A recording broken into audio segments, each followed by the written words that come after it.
Ito na yung mga tanim nating talong. Kung matatandaan na ngayon, nakikita nyo, halos 14 na lang siyang bunga. Liliit na lang. Mga 6 months na to, hindi na namin masyadong nasigasa dahil medyo busy na kami sa ibang site.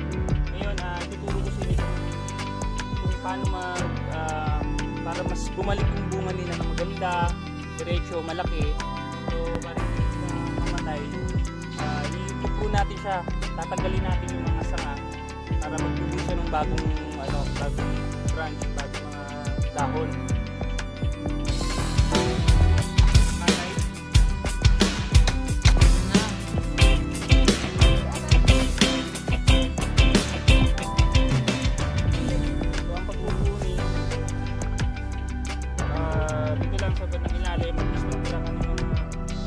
Bawat sanga sa pinakababa 5 inches.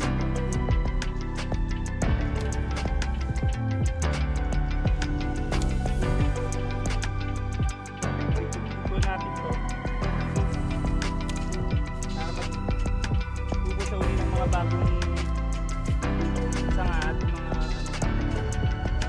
para bumata uli. So hindi yung pagka yun na namunga buti na agad. So sayang pa rin hindi siya pakinabangan dahil magpusilili siya ng mga branch.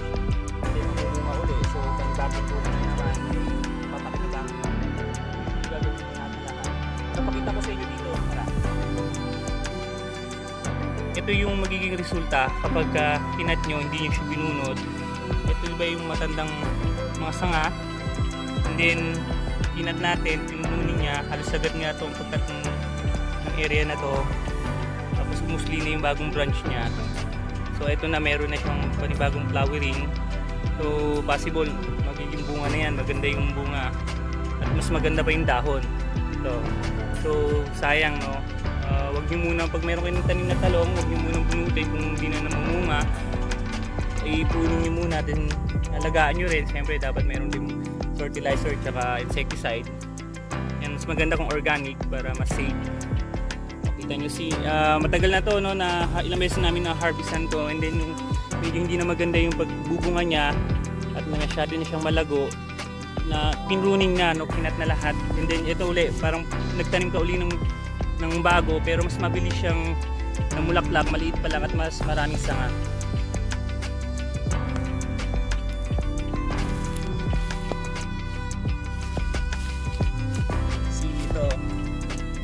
Flower na siya.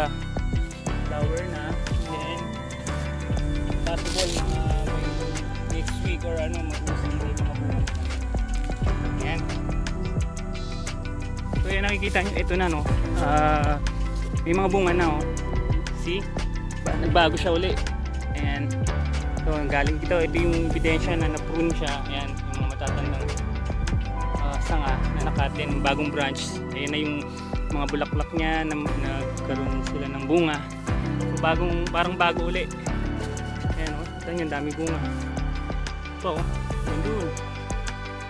See? So yan yung isa sa mga ginagawa natin dito sa pagtatanim ng talong. Okay, maraming salamat.